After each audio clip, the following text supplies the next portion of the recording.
옛날 아주 먼 옛날에 호랑이가 담배를 피우고 토끼가 춤을 추던 시절보다 더 오래된 어느 겨울날이었습니다. 온 세상이 하얀 눈으로 뒤덮여 상과들이 마치 소미불을 덮은 듯 고요하기만 했던 강원도 깊은 상월짝이 마을에 박포수라고 불리는 사냥꾼이 어린 딸과 함께 오순도순 살고 있었습니다. 마을 사람들은 그가 쏘는 총알은 백발백중이라 하여 칭송했고 사냥 실력 못지않게 마음씨가 비단결처럼 고와서 마을에 굳은 일에도 늘 앞장서는 사람이라고 입을 모아 칭찬했습니다. 그의 집은 마을에서도 가장 높은 곳 산자락이 시작되는 언덕 위에 자리를 잡고 있었는데 비록 흙으로 벽을 바르고 지프로 지붕을 얹은 초라한 초가집이었지만 그 집 굴뚝에서는 언제나 구수한 밥 짓는 냄새와 따뜻한 온기가 피어올라 지나가는 나그네들의 발길을 붙잡곤 했습니다. 박포수의 아내는 딸 연화가 아주 어릴 적에 병으로 세상을 떠났기에 박포수는 어린 딸을 업고 산을 오르내리며 금지옥겹으로 키웠으니 그 정성이 하늘에 닿을 정도였습니다. 어느 해 겨울은 유난히도 눈이 많이 내리고 바람이 매섭게 불어 닥쳐 산짐승들조차 먹이를 구하지 못해 마을로 내려올 지경이었습니다. 박포수의 집도 사정은 마찬가지여서 겨우내 모아두었던 장작은 바닥을 보이기 시작했고 뒤주에 남아있던 쌀과 잡곡도 하루가 다르게 줄어들어 부녀의 걱정은 이만저만이 아니었습니다.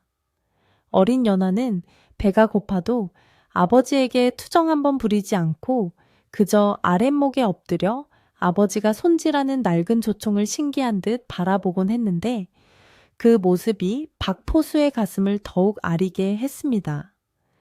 박포수는 며칠을 고민하다가 결국 눈이 그친 맑은 아침 털모자를 눌러쓰고 낡은 총을 어깨에 매며 사냥을 나가기로 결심했습니다. 그는 어린 딸의 머리를 쓰다듬으며 해가 지기 전에 맛있는 고기를 구해올 테니 문을 꼭 걸어 잠그고 꼼짝 말고 있으라고 당부했고 연화는 고사리 같은 손을 흔들며 아버지를 배웅했습니다.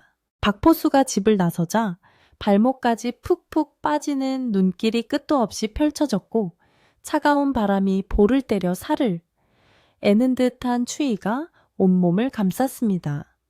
하지만 그는 노련한 사냥꾼답게 눈 위에 찍힌 아주 작은 짐승의 발자국 하나도 놓치지 않으려 눈을 부릅뜨고 산속 깊은 곳으로 발걸음을 옮겼습니다.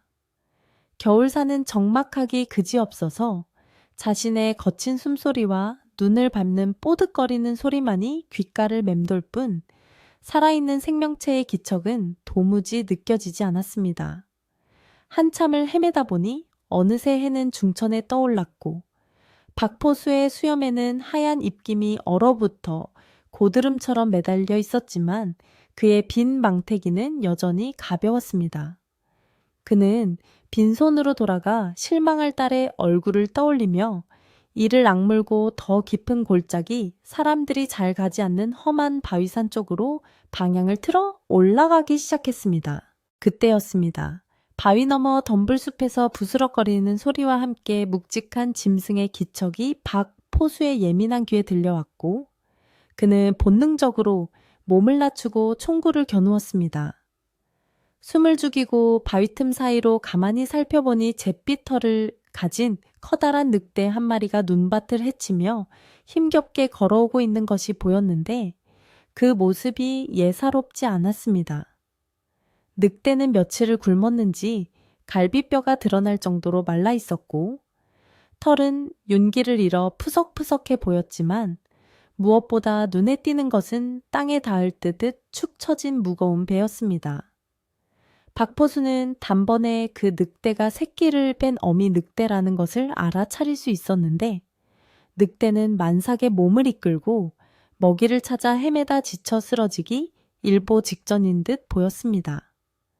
사냥꾼에게 늑대 가죽은 꽤 비싼 값에 팔 수 있는 물건이었고 늑대 고기는 굶주린 배를 채울 수 있는 귀한 식량이었기에 박포수의 손가락은 저절로 방가소에 걸렸습니다.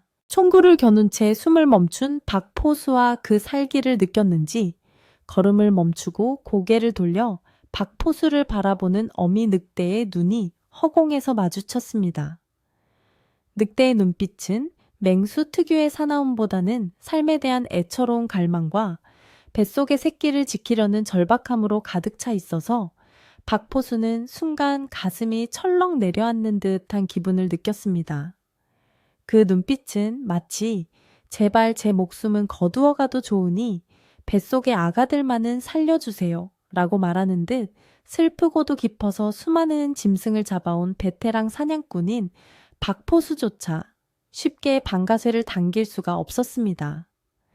그는 잠시 눈을 감고 집에 기다리고 있을 배고픈 딸 연하와 눈앞에서 생과 사의 갈림길에 서 있는 저 어미 늑대 사이에서 깊은 갈등에 빠졌습니다. 차가운 바람이 윙윙거리며 숲을 스쳐 지나갔고 늑대는 도망칠 힘도 없는지 그 자리에 주저앉아 그저 젖은 눈으로 박포수를 응시할 뿐이었습니다. 박포수는 아주 천천히 겨누었던 총구를 아래로 내렸고 긴장했던 어깨에 힘을 풀며 깊은 한숨을 내쉬었습니다. 그는 짐승이라 할지라도 새끼를 품은 어미를 죽이는 것은 사람의 도리가 아니며 하늘이 내려준 생명을 함부로 뺏는 것은 훗날 큰 화를 부를 것이라는 돌아가신 아버지의 말씀을 떠올렸습니다. 그는 어깨에 메고 있던 낡은 망태기 안을 뒤적거려 점심으로 먹으려고 쌓아왔던 주먹만한 꽁보리밥 덩어리와 말린 육포 한 조각을 꺼내 들었습니다. 그것은 그에게도 무척이나 소중한 한 끼 식사였지만 지금 눈앞의 늑대에게는 생명을 이어갈 유일한 희망이라는 것을 알기에 주저없이 늑대 쪽으로 툭 던져주었습니다. 먹이가 눈앞에 떨어지자 늑대는 화들짝 놀라 뒷걸음질을 쳤지만 이내 코를 킁킁거리며 냄새를 맡더니 허겁지겁 그 음식을 입에 물고 삼키기 시작했습니다. 늑대가 정신없이 허기를 채우는 동안 박포수는 그 모습을 물끄러미 바라보며 씁쓸하면서도 한편으로는 마음이 놓이는 묘한 기분을 느꼈습니다. 많이 먹어라. 그리고 부디 건강한 새끼들을 낳아서 잘 키우거라. 박포수는 나직한 목소리로 중얼거리고는 늑대가 식사를 방해받지 않도록 조심스럽게 뒷걸음질 쳐서 그 자리를 벗어나기 시작했습니다. 음식을 다 먹은 늑대는 숲으로 사라지기 전 잠시 멈춰서서 멀어져 가는 박포수의 뒷모습을 오랫동안 지켜보았는데 그 눈빛에는 처음의 두려움은 사라지고 깊은 고마움이 담겨 있는 듯 했습니다. 늑대는 한참을 그렇게 서 있다가 다시는 인간의 눈에 띄지 않으려는 듯 깊은 산속 어둠 속으로 조용히 사라졌습니다. 박포수는 빈손이었지만 마음만은 그 어느 때보다 가득 찬 느낌을 받으며 하산길을 재촉했습니다. 집으로 돌아오는 길에는 서산 너머로 뉘엿뉘엿 넘어가고 있었고 붉게 물든 노을이 눈 덮인 산을 아름답게 비추고 있었습니다. 박포수는 비록 빈손으로 돌아가지만 오늘 자신이 한 행동이 결코 헛되지 않았음을 믿으며 발걸음을 옮겼습니다.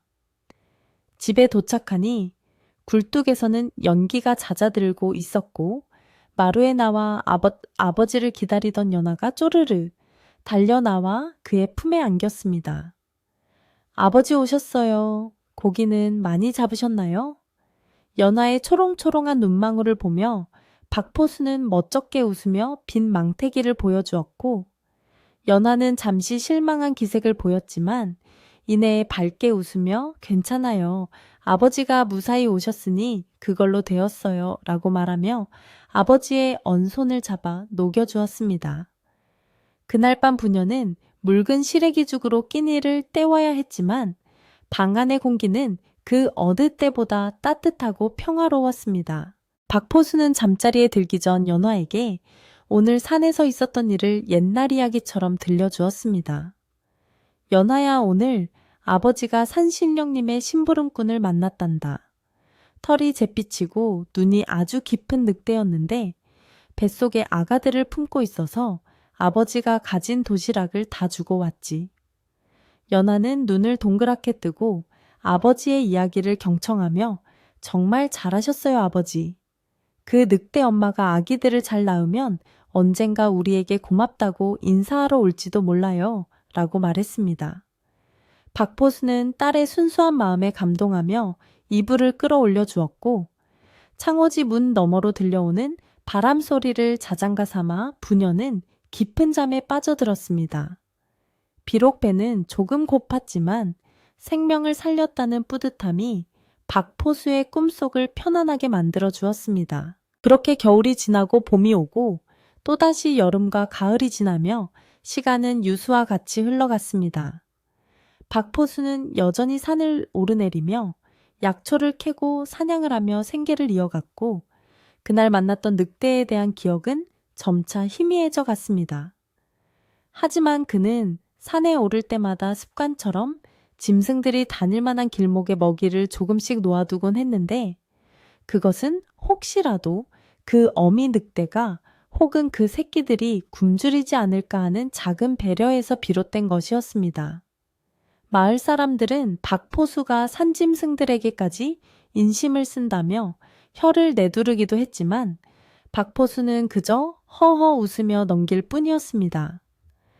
사는 계절마다 옷을 갈아입으며 변함없이 그 자리에 있었고 박포수의 흰머리는 하나둘 늘어갔지만 그의 눈빛만은 여전히 맑고 깊었습니다. 세월은 멈추지 않고 흘러 어느덧 10년이라는 시간이 훌쩍 지나가 버렸습니다. 강산도 변한다는 10년의 세월 동안 꼬마였던 연화는 어느새 마을에서 제일 가는 미색을 갖춘 처녀로 성장했습니다. 그녀의 피부는 백옥같이 희고 마음씨는 아버지를 닮아 곱고 어지러서 인근 마을의 총각들 사이에서 연화를 모르는 사람이 없을 정도였습니다. 박포수는 이제 머리에 서리가 내린 노인이 되어 예전처럼 산을 날렵하게 타지는 못했지만 여전히 마을 사람들의 존경을 받는 어른으로 자리 잡고 있었습니다. 그는 딸이 곱게 자라준 것만으로도 세상 모든 것을 얻은 듯 행복해하며 이제 남은 소원은 연화가 좋은 짝을 만나 평범하고 행복하게 사는 것뿐이라고 입버릇처럼 말하곤 했습니다. 하지만 세상 일이라는 것이 늘 평화롭기만 한 것은 아니어서 나라 안팎으로 흉흉한 소문이 돌기 시작했습니다. 몇 해 전부터 계속된 가뭄으로 인심이 흉해지고 관아의 수탈을 견디다 못한 사람들이 산으로 들어가 도적이 되는 일이 빈번해졌다는 소식이었습니다.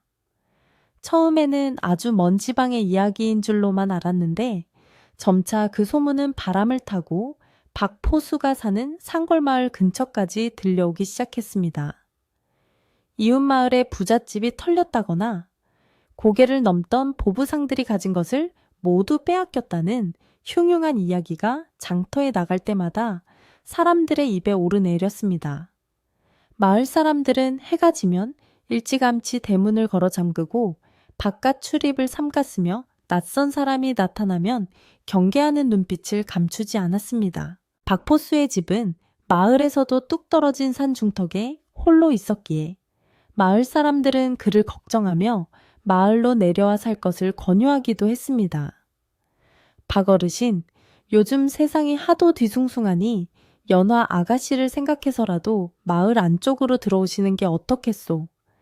촌장이 찾아와 진심 어린 걱정을 내비쳤지만 박포수는 내 평생을 이 산자락에서 살았고 산짐승들과 벗하며 지냈는데 이제 와서 어딜 가겠습니까? 그리고 우리 집은 낡고 가진 것도 없어 도적들이 거들떠보지도 않을 겁니다. 라며 정중히 거절했습니다. 그는 자신이 평생 지켜온 이 집과 산을 떠나는 것을 상상조차 할 수 없었으며 무엇보다 자신의 총솜씨가 아직 녹슬지 않았다고 믿고 있었습니다. 그러나 밤이 깊어지면 산에서 들려오는 바람 소리가 예전과는 다르게 날카롭게 느껴지는 것은 어쩔 수 없는 노릇이었습니다. 그러던 어느 날 밤 유난히 달이 밝고 바람이 없는 고요한 밤이었습니다. 박포수는 잠자리에 들었으나 쉬이잠을 이루지 못하고 뒤척이다가 마당에서 들려오는 낯선 기척에 자리에서 일어났습니다. 창호지 문에 구멍을 뚫고 밖을 내다보니 마당 한 구석에 놓인 장독대 위로 그림자 하나가 쓱 지나가는 것이 보였습니다. 그는 숨을 죽이고 총을 움켜쥐었으나 자세히 보니 그것은 사람이 아니라 짐승의 그림자였습니다. 놀랍게도 집 주변을 어슬렁거리는 것은 한두 마리가 아니었는데 어둠 속에서 번뜩이는 수많은 눈동자가 집을 에워싸고 있는 듯 했습니다. 그것은 늑대떼였습니다. 보통 늑대들은 민가에 내려오더라도 닭이나 개를 물어가는 것이 고작인데 이 늑대들은 마치 보초를 서듯 집 주변을 빙빙 돌며 어둠을 응시하고 있었습니다. 박포수는 기이한 광경에 문을 열지도 못하고 숨을 죽인 채 지켜보았습니다. 늑대들은 집을 공격하려는 기색이 전혀 없었고 오히려 산 아래쪽에서 올라오는 길목을 지키고 서 있는 것처럼 보였습니다. 그 중에서도 유난히 덩치가 크고 가슴에 하얀 반달무늬가 있는 우두머리로 보이는 늑대가 마당 한가운데 우뚝 서서 박포수의 방문 쪽을 지그시 바라보고 있었습니다. 그 눈빛을 마주한 순간 박포수의 뇌리에 10년 전 눈 덮인 산속에서 만났던 그 만삭의 어미 늑대의 눈빛이 스쳐 지나갔습니다. 설마 그때 그 녀석의 핏줄인가? 박포수는 믿기 힘든 예감에 가슴이 두근거렸습니다. 늑대들은 새벽 딸기 울 때까지 그렇게 집 주변을 지키다가 아침 해가 떠오를 무렵이 되자 안개처럼 조용히 숲으로 사라졌습니다. 다음날 아침 연하가 마당에 나와 물을 기르며 아버지 어젯밤에 꿈을 꾸었는데 웬 커다란 강아지들이 우리 집을 지켜주는 꿈을 꾸었어요. 참 이상하죠? 라고 말하며 웃었습니다. 박포수는 딸의 말에 흠칫 놀랐지만 그저 빙그레 웃으며 우리 연하가 마음이 고와서 산신령님이 지켜주시나 보다 라고 대수롭지 않게 넘겼습니다. 하지만 박포수는 직감적으로 알고 있었습니다. 어젯밤에 그 늑대들이 단순한 짐승이 아니라는 것을, 그리고 이 산골 마을에 무언가 심상치 않은 일이 벌어질 것 같은 폭풍전야의 고요함이 감돌고 있다는 것을 말입니다. 그는 창고 깊숙이 넣어두었던 화약을 꺼내 말리고 녹슨 총구를 닦으며 만약의 사태에 대비하기 시작했습니다. 산속의 바람이 다시금 차갑게 식어가고 있었습니다. 마을 장터에 다녀온 이웃집 김서방이 헐레벌떡 박포수의 집으로 뛰어 올라왔습니다. 박어르신 큰일 났습니다.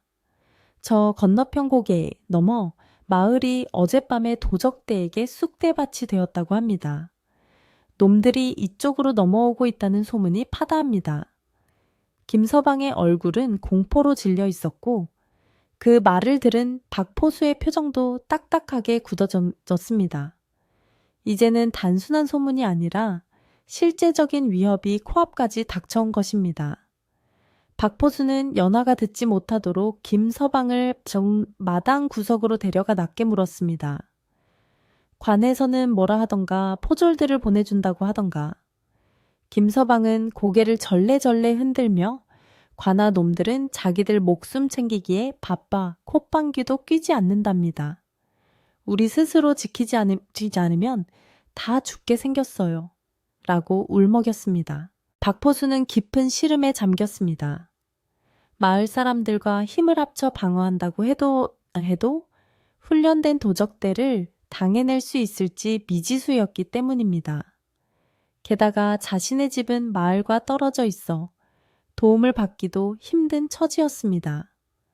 그는 연하를 데리고 잠시 피신을 가야 할지 아니면 집을 지키며 싸워야 할지 고민에 빠졌습니다. 그때 숲속에서 까마귀 떼가 요란하게 울며 날아올랐고 산새들이 둥지를 버리고 황급히 날아가는 모습이 포착되었습니다. 숲의 주인인 짐승들이 먼저 위험을 감지하고 움직이기 시작한 것입니다. 박포수는 하늘을 올려다보며 중얼거렸습니다. 올 것이 오고야 말았구나. 이제 평화롭던 상월 마을에 짙은 먹구름이 드리우기 시작했습니다. 박포수는 서둘러 집 주위의 울타리를 보수하고 마당에 마른 장작들을 쌓아두어 밤에도 불을 밝힐 수 있도록 준비했습니다. 연화에게는 문단속을 철저히 하고 해가 지면 절대로 방 밖으로 나오지 말라고 신신당부했습니다. 연화는 아버지의 긴장된 모습에 겁을 먹었지만 아버지를 믿고 묵묵히 따랐습니다. 그날 저녁 박포수는 밥을 먹는 둥 마는 둥 하고 일찌감치 마루에 앉아 총을 무릎에 놓고 어둠이 내리는 산길을 주시했습니다. 10년 전 그날처럼 눈은 오지 않았지만 공기 중에는 비릿한 피 냄새와도 같은 불길한 기운이 섞여 있었습니다. 과연 오늘 밤 그 늑대들이 다시 나타나 줄 것인지 아니면 흉악한 도적들이 먼저 들이닥칠 것인지 아무도 알 수 없는 긴 밤이 시작되려 하고 있었습니다. 어둠이 내려앉은 산골 마을의 공기는 마치 팽팽하게 당겨진 활시위처럼 긴장감으로 가득 차 있었습니다. 이웃 마을이 도적대에게 짓밟혔다는 소식은 발 없는 말이 되어 천리를 갔고 순식간에 마을 전체를 공포의 도가니로 몰아넣었습니다. 평소 같으면 저녁밥을 짓는 구수한 냄새와 아이들이 뛰어노는 소리로 시끌벅적했을 마을 어귀는 쥐 죽은 듯 고요했고 집집마다 대문을 굳게 걸어 잠근 채 숨소리조차 내지 않고 있었습니다. 마을 사람들은 혹여 불빛이 도적들의 이정표가 될까. 두려워 등잔불조차 켜지 못하고 어두운 방 안에 옹기종기 모여 앉아 다가올지 모르는 재앙에 몸을 떨고 있었습니다. 바람이 문풍지를 흔드는 소리에도 사람들은 소스라치게 놀라며 서로의 손을 꼭 잡았고 개 짖는 소리 하나 들리지 않는 적막 강산은 오히려 사람들의 불안감을 더욱 부채질하고 있었습니다. 박포수는 마을의 이런 흉흉한 분위기를 감지하고 산 중턱에 있는 자신의 집 주변을 더욱 철저히 단속했습니다. 그는 낡은 울타리 틈새를 가시덤불로 메우고 마당으로 들어오는 길목에는 마른 나무짚을 두껍게 깔아 낯선 발자국 소리가 크게 들리도록 조치했습니다. 연화는 아버지를 도와 물동이에 물을 가득 채워놓고 혹시 모를 사태에 대비해 비상식량을 보따리에 싸두는 등 분주하게 움직였습니다. 그녀의 손끝은 두려움으로 조금씩 떨리고 있었지만 아버지 앞에서는 의연한 모습을 보이려 애쓰는 모습이 역력했습니다. 박포수는 그런 딸의 뒷모습을 바라보며 가슴 한구석이 묵직하게 저려오는 것을 느꼈는데 이는 단순한 가장으로서의 책임감을 넘어선 목숨을 바쳐서라도 지켜내야 할 소중한 존재에 대한 비장한 각오였습니다. 그날 오후 늦게 마을의 촌장 어른이 지팡이를 짚고 힘겹게 산비탈을 올라 박포수의 집을 찾아왔습니다. 촌장은 평소 온화하던 표정은 온데간데였고 근심이 가득한 얼굴로 박포수의 손을 덥석 잡으며 간곡하게 말했습니다. 박포수 자네 고집이 세다는 건 내 진즉 알고 있었지만 이번만은 제발 내 말을 들어주게. 들리는 소문에 의하면 이번 도적대의 두목이 아주 악랄한 놈이라네. 사람 목숨을 파리 목숨처럼 여기고 특히 젊은 처자가 있는 집은 가만두지 않는다고 하니 자네 딸 연화가 걱정되어 내가 이렇게 올라왔네. 촌장의 목소리는 떨리고 있었고 그의 눈에는 진심 어린 걱정이 가득 고여 있었습니다. 그는 마을 회관 지하에 사람들이 숨을 공간을 마련해 두었으니 지금이라도 연화를 데리고 내려와 함께 피신하자고 재차 설득했습니다. 박포수는 촌장의 따뜻한 배려에 깊이 고개를 숙여 감사를 표했지만 그의 결심은 흔들리지 않았습니다. 촌장님, 이 늙은이와 딸년 걱정을 해주셔서 정말 감사합니다. 하오나, 제가 이 집을 비우면 평생을 지켜온 제 삶의 터전이 짓밟히는 것을 두고 볼 수 없습니다. 그리고 만약 놈들이 마을 회관까지 들이닥친다면 좁은 곳에 모여있는 것이 오히려 더 위험할 수도 있습니다. 저는 이곳 지리를 누구보다 잘 아니 숲을 이용해 연화를 지킬 것입니다. 박포수의 단호한 대답에 촌장은 깊은 한숨을 내쉬며 고개를 끄덕일 수밖에 없었습니다. 그는 품에서 작은 주먹밥 2덩이를 꺼내 박포수의 손에 쥐어주며 부디 몸 조심하게, 내일 아침에 자네 부녀의 무사한 얼굴을 다시 볼 수 있기를 천지신명께 빌겠네 라는 말을 남기고 무거운 발걸음을 돌렸습니다. 촌장이 내려가고 난 뒤 박포수는 마루에 걸터 앉아 낡은 조총을 정성스럽게 닦기 시작했습니다. 기름 먹인 천으로 총신을 문지르며 그는 지난 세월 동안 이 총으로 잡았던 수많은 짐승들과 그 과정에서 겪었던 위험한 순간들을 떠올렸습니다. 젊은 시절에는 호랑이와 맞닥뜨려 사투를 벌인 적도 있었고, 멧돼지 떼에 쫓겨 나무 위에서 밤을 지새운 적도 있었습니다. 그러나 지금 닥쳐온 위협은 말 못하는 짐승이 아니라 욕망과 탐욕으로 가득 찬 인간이라는 점에서 그 어떤 맹수보다 더 두렵고 잔인하게 느껴졌습니다. 짐승은 배가 부르면 사냥을 멈추지만 인간의 탐욕은 끝이 없어 모든 것을 삼키고도 만족을 모른다는 것을 박포수는 경험으로 알고 있었기 때문입니다. 그는 총구에 화약을 재어 넣으며 부디 이 총을 쏘는 일이 없기를, 그러나 쏴야 한다면 단 한 발의 실수도 없기를 간절히 기도했습니다. 해가 서산 너머로 완전히 넘어가고 사방은 칠흑 같은 어둠에 잠기기 시작했습니다. 산속의 밤은 마을보다 훨씬 빨리 찾아왔고 그 깊이 또한 비교할 수 없을 정도로 깊고 무거워왔습니다. 연하는 방 안에서 바느질감을 손에 들고 있었지만 눈은 자꾸만 창호지 문 쪽을 향했고 귀는 바깥의 작은 소리에도 예민하게 반응했습니다. 아버지 밤이 너무 길어요. 무서운 생각이 자꾸만 들어요. 연하가 떨리는 목소리로 말하자 박포수는 문 밖에서 걱정 마라, 아가. 이 아비가 눈을 부릅뜨고 지키고 있으니 호랑이도 얼씬 못할 게다. 너는 마음 편히 먹고 잠을 청하렴 하고 짐짓 태어난 척 큰 소리로 대답했습니다. 하지만 박포수 역시 긴장으로 입술이 바짝바짝 마르고 식은땀이 등을 타고 흐르는 것은 어쩔 수 없었습니다. 그때였습니다. 산 아래쪽에서 휘잉하고 날카로운 휘파람 소리가 들려왔습니다. 그것은 밤새가 우는 소리도 아니었고 바람이 바위 틈을 지나는 소리도 아닌 분명히 사람이 입술을 모아내는 신호 소리였습니다. 박포수는 잡고 있던 총을 더욱 꽉 움켜쥐며 소리가 난 방향을 노려보았습니다. 잠시 후 반대편 능선에서 또 다른 휘파람 소리가 응답하듯 들려왔고 이는 누군가 집 주변을 포위하며 서로 신호를 주고받고 있음을 의미했습니다. 도적들의 정찰대가 벌써 여기까지 올라온 것이 분명했습니다. 박포수의 심장이 쿵쾅거리며 요동치기 시작했지만 그는 침착함을 잃지 않으려 심호흡을 하며 어둠 속을 응시했습니다. 적들은 아직 집의 동태를 살피는 중일 것이고 본격적인 습격은 모두가 잠든 깊은 밤에 이루어질 것이라 판단했습니다. 시간이 얼마나 흘렀을까 자청이 넘은 듯한 시각에 다시금 기이한 현상이 벌어지기 시작했습니다. 어젯밤처럼 숲속에서 부스럭거리는 소리가 들리더니 마당 울타리 너머 어둠 속에서 수많은 푸른 안광들이 하나둘 켜지듯 나타났습니다. 늑대들이었습니다.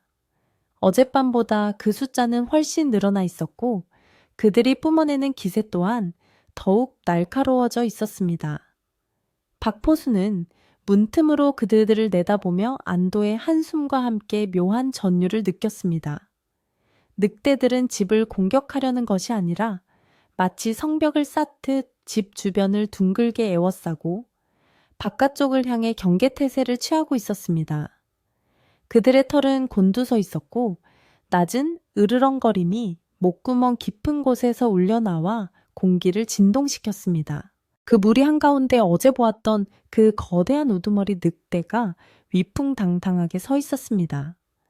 달빛을 받은 녀석의 털은 은빛으로 빛났고 눈빛은 형형하게 빛나며 산 아래쪽 접근로를 뚫어지게 응시하고 있었습니다. 박포수는 이제 확신할 수 있었습니다. 10년 전 자신이 살려준 그 어미 늑대의 핏줄이 혹은 그 은혜를 기억하는 무리가 자신과 딸을 지키러 온 것이라는 사실을 말입니다. 짐승이 사람보다 낫다는 옛말이 하나도 틀리지 않다는 것을 뼈저리게 느끼는 순간이었습니다. 그는 마음속으로 늑대들에게 말을 걸었습니다. 고맙다, 정말 고맙다.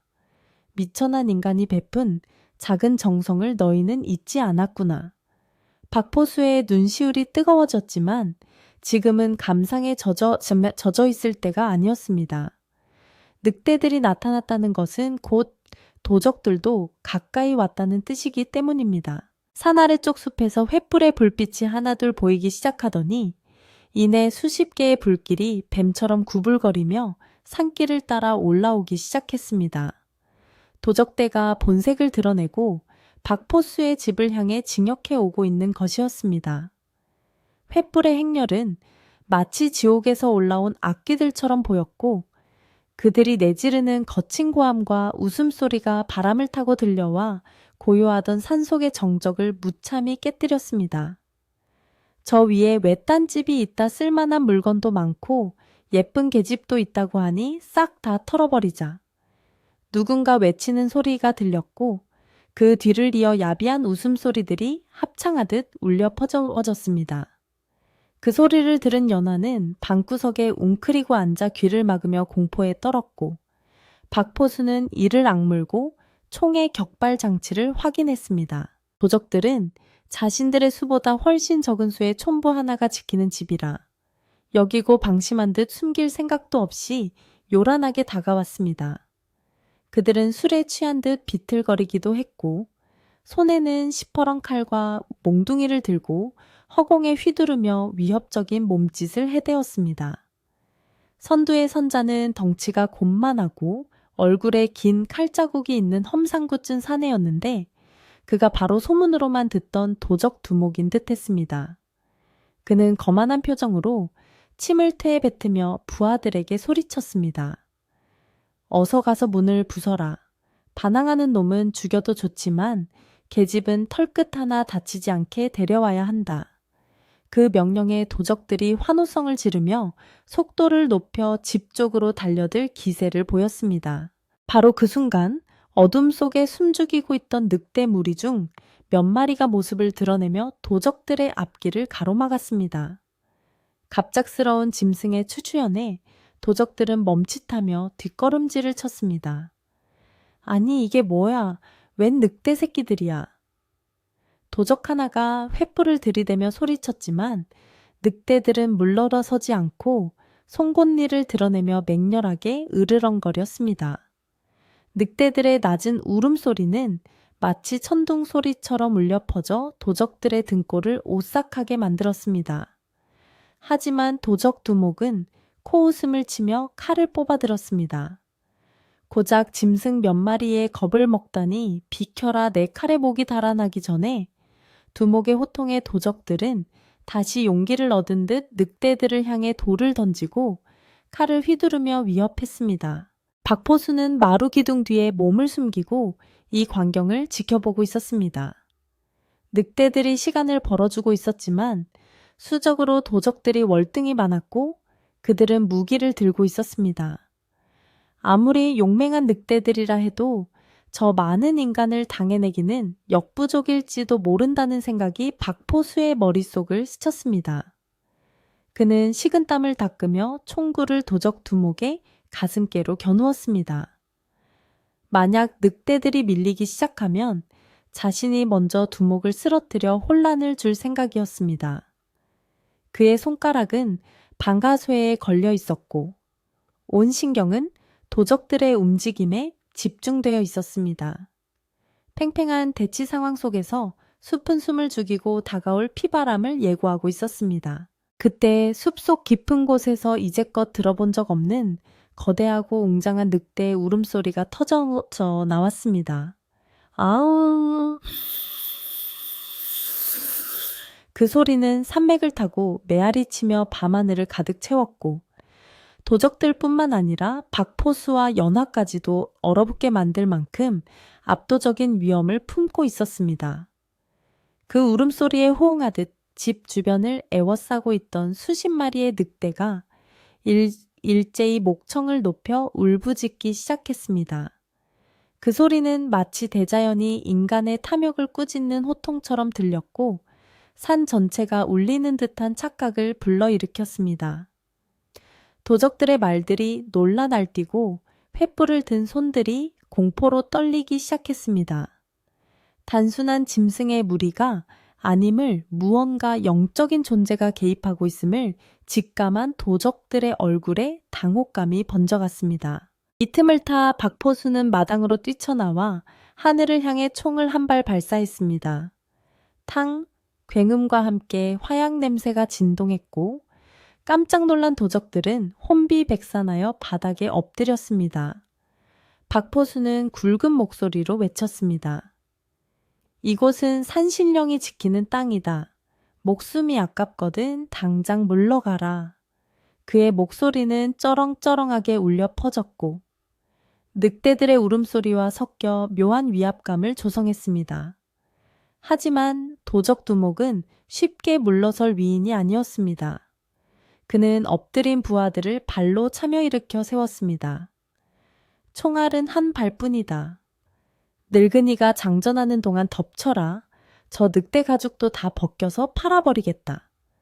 탐욕에 눈이 먼 두목의 외침에 도적들은 다시금 살기를 띠고 일어섰습니다. 상황은 일촉즉발 언제 터질지 모르는 화약고와 같았습니다. 늑대들은 몸을 낮추고 공격 자세를 취했고 도적들은 무기를 고쳐 잡으며 서로의 눈치를 살폈습니다. 박포수는 재빨리 화약을 다시 채워 넣으려 했지만 손이 떨려 화약 가루가 바닥에 흩어졌습니다. 서둘러야 해, 서둘러야 해. 마음은 급한데 손은 말을 듣지 않았습니다. 그때 방문이 벌컥 열리며 연하가 뛰쳐나왔습니다. 아버지, 그녀의 비명과도 같은 외침이 마당을 갈랐습니다. 위험하니 나오지 말라는 당부를 어기고 아버지가 위험에 처했다고 생각한 연하가 본능적으로 뛰쳐나온 것이었습니다. 연하의 하얀 소복이 달빛에 비치자 도적들의 눈이 번들거기 시작했습니다. 저기 있다, 저 계집이다. 도적들이 연하를 향해 손가락질하며 환호성을 질렀습니다. 이제 더 이상 숨을 곳도 피할 곳도 없었습니다. 박포수는 장전을 포기하고 총을 몽둥이처럼 잡고 연화 앞을 막아 섰습니다. 늑대들 또한 연화와 박포수를 중심으로 원을 좁히며 방어막을 형성했습니다. 우두머리 늑대는 연화의 바로 곁에 서서 도적 두목을 노려보며 이빨을 드러냈습니다. 그르렁거리는 소리가 뱃속 깊은 곳에서부터 끌어올랐습니다. 연화는 두려움에 떨면서도 옆에 선 거대한 늑대의 털에 손을 대었고 놀랍게도 늑대는 거부하지 않고 오히려 연화의 다리에 몸을 기대며 안심시키려는 듯한 태도를 보였습니다.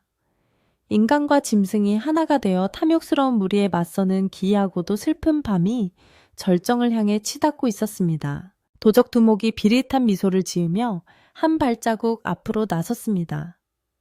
짐승 따위가 감히 인간의 길을 막다니 재미있군.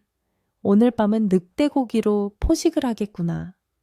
그가 칼을 높이 쳐들자 뒤에 있던 도적들도 일제히 함성을 지르며 달려들 준비를 마쳤습니다.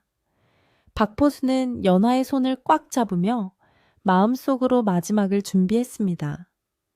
연화야 미안하다. 이 아비가 힘이 부족하여 너를 지키지 못하는구나. 절망이 엄습하는 찰나숲의 어둠 속에서 또 다른 늑대 무리가 폭포수처럼 쏟아져 나오기 시작했습니다. 처음에는 수십 마리인 줄 알았던 늑대들이 이제는 산 전체를 덮을 만큼 끝도 없이 몰려 나오고 있었습니다. 산이 움직이는 것 같았고 어둠 자체가 살아나 도적들을 삼키려 하는 듯했습니다. 새롭게 나타난 늑대들은 도적들의 퇴로를 차단하고 산 아래로 도망칠 길조차 막아버렸습니다. 도적들은 앞뒤로 포위된 채 도간에 든 쥐꼴이 되었습니다. 수백 개의 푸른 눈동자가 어둠 속에서 자신들을 노려보고 있다는 공포감은 실로 엄청난 것이어서 콧대 높던 도적들도 다리가 후들거려 제대로 서 있기조차 힘들 지경이었습니다. 그제야 상황 파악이 된 도적 두목의 얼굴에서도 여유가 사라지고 식은땀이 흐르기 시작했습니다. 이것은 단순한 늑대 무리가 아니었습니다. 10년 전 한 사냥꾼의 자비가 뿌린 작은 씨앗이 거대한 숲이 되어 돌아온 기적이었습니다. 이제 누구도 섣불리 움직일 수 없는 팽팽한 대치 속에서 우두머리 늑대가 아주 천천히 도적 두목을 향해 걸어가기 시작했습니다. 녀석의 발걸음 하나하나에는 숲의 제왕다운 위엄과 억눌린 분노가 서려 있었습니다. 도적 두목은 뒷걸음질 치며 칼을 휘둘렀지만 허공을 가를 뿐이었습니다. 우두머리 늑대는 멈추지 않고 계속해서 다가갔고 나머지 늑대들도 그 뒤를 따르며 포위망을 좁혀갔습니다. 숨 막히는 긴장감 속에서 과연 이 밤의 끝에 누가 살아남을 것인지 달빛만이 그 결과를 알고 있다는 듯 무심하게 산골 마을을 비추고 있었습니다. 박포수와 연화 그리고 수백 마리의 늑대들이 만들어낸 거대한 벽 앞에서 도적들의 운명은 풍전등화와 같았습니다.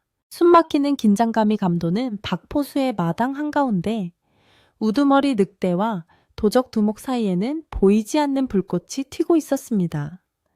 우두머리 늑대는 그 거대한 덩치에 어울리지 않게 아주 조용하고 은밀한 발걸음으로 두목을 향해 다가갔는데 그 움직임이 마치 물 흐르듯 자연스러워 더욱 공포스럽게 느껴졌습니다. 녀석의 입에서는 침이 뚝뚝 떨어지고 있었고 날카로운 송곳니는 달빛을 받아 서늘한 빛을 뿜어내고 있어 보는 이로 하여금 오금을 저리게 만들었습니다. 도적 두목은 평생 수많은 싸움터를 누비며 잔뼈가 굵은 자였지만 사람의 눈빛이 아닌 야수의 그것도 영물에 가까운 짐승의 안광 앞에서는 저절로 위축될 수밖에 없었습니다. 그는 쥐고 있던 칼자루가 땀으로 미끄러워지는 것을 느끼며 마른 침을 꿀꺽 삼켰습니다. 도적 두목은 자신의 공포를 감추기 위해 더욱 크게 고함을 질러대며 허공에 칼을 휘둘렀습니다. 이 털북숭이 짐승들아, 내 칼맛을 보고 싶으냐. 비켜라, 비키지 않으면 모조리 죽여서 가죽을 벗겨주마. 그의 목소리는 악에 받쳐 있었지만 끝이 미세하게 떨리고 있어 그가 얼마나 겁을 먹고 있는지 여실히 드러나고 말았습니다.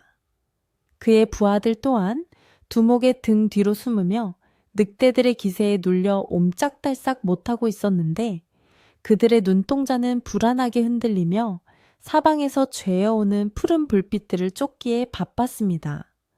산바람이 불어올 때마다 늑대들의 털이 물결처럼 일렁거렸고 그 모습은 마치 검은 파도가 도적들을 집어삼키려는 듯한 형상을 하고 있었습니다. 그때 참지 못한 도적 중 하나가 비명을 지르며 대열을 이탈해 늑대에게 횃불을 던졌습니다. 에라, 모르겠다, 다 타버려라. 붉은 불덩이가 허공을 가르며 날아갔지만 늑대는 놀랍도록 민첩한 몸놀림으로 가볍게 피했습니다. 횃불은 눈 덮인 바닥에 떨어져 치익 소리를 내며 꺼져버렸고 오히려 이 행동은 늑대들의 공격 본능을 자극하는 신호가 되고 말았습니다.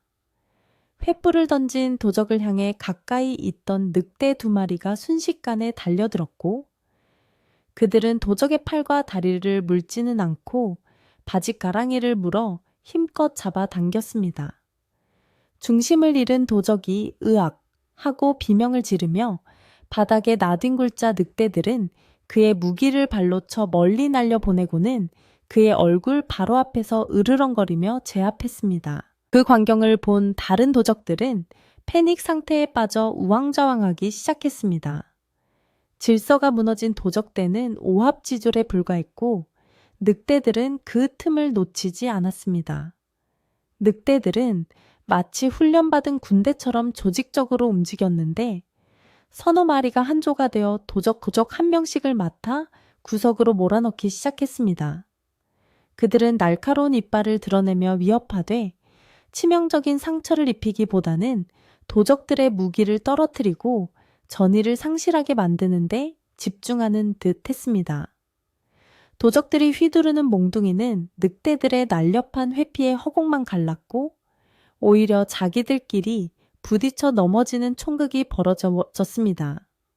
마당은 순식간에 도적들의 비명과 늑대들의 울음소리 그리고 둔탁한 타격음으로 아수라장이 되었습니다. 박포수는 연화를 등 뒤에 보호한 채 이 놀라운 광경을 넋을 잃고 바라보았습니다.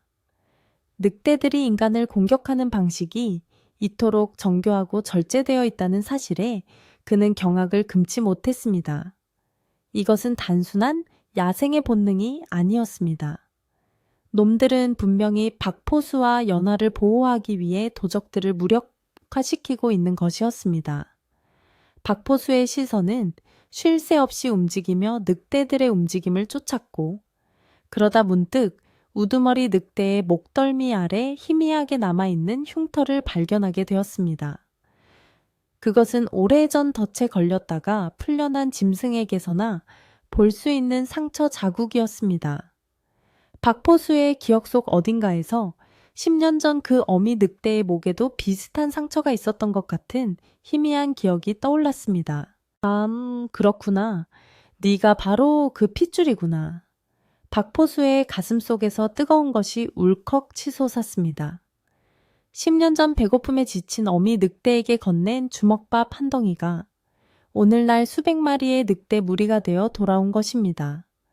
짐승도 은혜를 입으면 잊지 않고 갚는다는데 하물며 인간들이 탐욕에 눈이 멀어 같은 인간을 헤아려 드는 이 상황이 뼈저리게 비통하게 느껴졌습니다.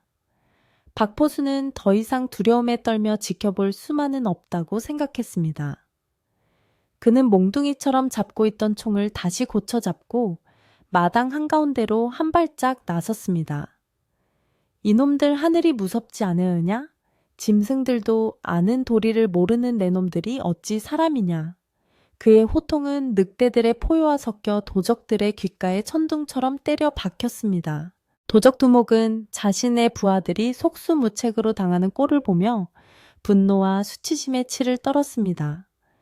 그는 이대로 물러설 수 없다는 오기에 사로잡혀 늑대들의 포위망을 뚫고 박포수와 연화가 있는 쪽으로 돌진하려 했습니다. 다 필요 없다. 저 늙은이랑 계집만 잡으면 끝이다. 두목이 미친 듯이 칼을 휘두르며 달려들자 길을 막고 있던 늑대 몇 마리가 주춤하며 뒤로 물러섰습니다.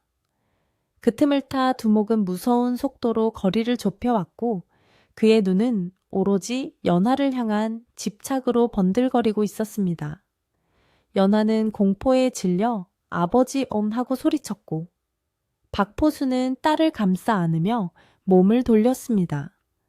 두목의 칼날이 번뜩이며 내려꽂히려는 절체절명의 순간이었습니다. 그 순간 어디선가 검은 그림자가 번개처럼 날아와 도적 두목의 팔을 낚아챘습니다. 우두머리 늑대였습니다. 녀석은 도약하여 두목의 손목을 정확하게 물었고 그 엄청난 악력에 두목은 비명을 지르며 칼을 떨어뜨리고 말았습니다. 으악, 내 팔, 내 팔. 두목이 고통에 몸부림치며 바닥을 뒹굴자 우두머리 늑대는 그를 놔주지 않고 앞발로 그의 가슴을 짓누르며 그 위에 올라탔습니다. 늑대의 육중한 무게와 턱 밑에서 느껴지는 거친 숨결에 두목은 꼼짝도 할 수 없었습니다. 우두머리 늑대는 두목의 얼굴 바로 앞에 자신의 얼굴을 들이밀고 마치 심판을 내리듯 으르렁거렸습니다. 그 소리는 마당의 모든 소음을 잠재울 만큼 압도적이었습니다. 상황이 이렇게 되자 남은 도적들은 완전히 전의를 상실하고 말았습니다. 두목이 짐승에게 제압당해 바닥을 기는 꼴을 보자 그들은 무기를 버리고 살려달라고 애원하거나 도망칠 구멍을 찾기에 급급했습니다. 하지만 늑대들의 포위망은 철통 같아서 개미 새끼 한 마리 빠져나갈 틈이 없었습니다. 도적들은 서로 부둥켜 안고 벌벌 떨며 살려주십시오, 제발 목숨만은 살려주십시오 라고 울부짖었습니다. 조금 전까지만 해도 위세등등하던 산적들의 모습은 온데간데 없고 이제는 사냥꾼 앞에 놓인 겁먹은 토끼꼴이 되어버린 것입니다. 자연의 응징 앞에 인간의 오만함이 얼마나 보잘것없는 것인지가 적나라하게 드러나는 순간이었습니다. 박포수는 숨을 고르며 우두머리 늑대에게 다가갔습니다. 그는 늑대가 흥분하여 두목을 물어 죽일까봐 걱정되었기 때문입니다. 이제 그만해라. 박포수가 조심스럽게 말하자 우두머리 늑대는 신기하게도 고개를 돌려 박포수를 바라보았습니다. 그 눈빛은 맹수의 그것이라기보다는 마치 주인의 명령을 기다리는 충직한 개와 같았습니다. 늑대는 천천히 두목의 가슴에서 발을 떼고 뒤로 몇 걸음 물러났지만 시선은 여전히 두목에게 고정되어 있어 허튼 짓을 하면 당장이라도 다시 덮칠 기세였습니다. 도적 두목은 흙투성이가 된 채 헐떡거리며 박포수를 올려다 보았습니다. 그의 눈에는 이제 도끼 대신 비굴함과 공포만이 가득 차 있었습니다. 내 놈들이 지은 죄를 생각하면 당장 산짐승의 먹이가 되어도 시원치 않을 것이다. 박포수는 엄한 목소리로 꾸짖었습니다. 하지만 내 집 마당을 피로 더럽히고 싶지 않으니 썩 물러가라. 그리고 다시는 이 근처에 얼씬도 하지 마라. 만약 또다시 허튼 마음을 먹고 나타난다면 그때는 산신령님이 용서치 않을 것이다. 박포수의 말은 단순한 경고가 아니라 산의 주인으로서 내리는 엄중한 판결과도 같았습니다. 도적두목은 덜덜 떨리는 손으로 바닥을 짚으며 겨우 몸을 일으켰습니다. 그는 팔에서 피를 흘리며 고개를 끄덕였고 도망칠 기회만을 엿보고 있었습니다. 그러나 이야기는 여기서 끝이 아니었습니다. 도적두목이 비틀거리며 물러나려는 찰나 그의 품속에서 번쩍이는 무언가가 떨어졌습니다. 그것은 훔친 금부티도 은전도 아니었습니다. 그것은 바로 이웃 마을에서 약탈할 때 챙겼던 작은 화약통과 불씨였습니다. 놈은 도망치면서 이 집에 불을 지를 작정이었던 것입니다. 그 물건이 바닥에 떨어지자 도적 두목의 얼굴이 사색이 되었습니다. 자신의 비열한 속내가 들통난 것입니다. 이를 본 늑대들이 다시금 털을 곤두서며 낮게 으르렁거렸고 분위기는 다시 험악해지기 시작했습니다. 짐승들은 본능적으로 불냄새와 화약냄새를 가장 싫어하고 두려워하기에 늑대들의 분노는 극에 달했습니다. 우두머리 늑대는 더 이상 참을 수 없다는 듯 앞발로 땅을 파헤치며 공격 자세를 취했습니다.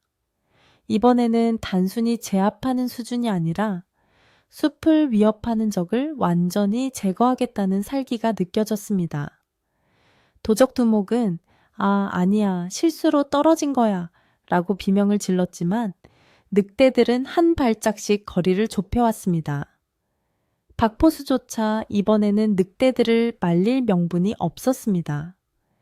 불을 지르려 했다는 것은 자신과 연화 그리고 숲의 모든 생명을 태워 죽이려 했다는 뜻이니 이는 용서받지 못할 대죄였기 때문입니다. 박포수는 연화의 눈을 가려주며 고개를 돌렸습니다. 인광보 뿌린 대로 거둔다는 말이 현실이 되는 순간이 다가오고 있었습니다. 그때 연화가 박포수의 손을 뿌리치고 앞으로 나섰습니다. 그녀는 떨리는 다리를 애써 진정시키며 살기로 가득 찬 늑대들과 공포에 질린 도적들 사이로 걸어 들어갔습니다. 멈추세요. 제발 모두 멈추세요. 연화의 맑고 청아한 목소리가 살벌한 공기를 갈랐습니다. 늑대들은 멈칫하며 연화를 바라보았고 도적 두목도 멍하니 그녀를 쳐다보았습니다. 피를 보는 것은 이제 싫어야죠. 이 밤이 무서운 기억으로만 남는 것은 싫습니다. 연화는 눈물을 글썽이며 우두머리 늑대 앞에 무릎을 꿇고 눈을 맞추었습니다. 고마워요, 우리를 지켜줘서. 하지만 여기서 저 사람을 해치면 당신들도 다치게 될 거예요. 부디 자비를 베풀어 주세요. 연하의 진심 어린 호소에 우두머리 늑대의 눈빛이 흔들렸습니다. 늑대는 연화의 냄새를 맡으며 거친 숨을 골랐고 곤두섰던 털을 조금씩 가라앉혔습니다. 짐승도 사람의 진심을 알아듣는 법, 특히 영물이라 불리는 이 늑대들은 연화의 순수한 마음과 생명을 존중하는 태도에 반응한 것입니다.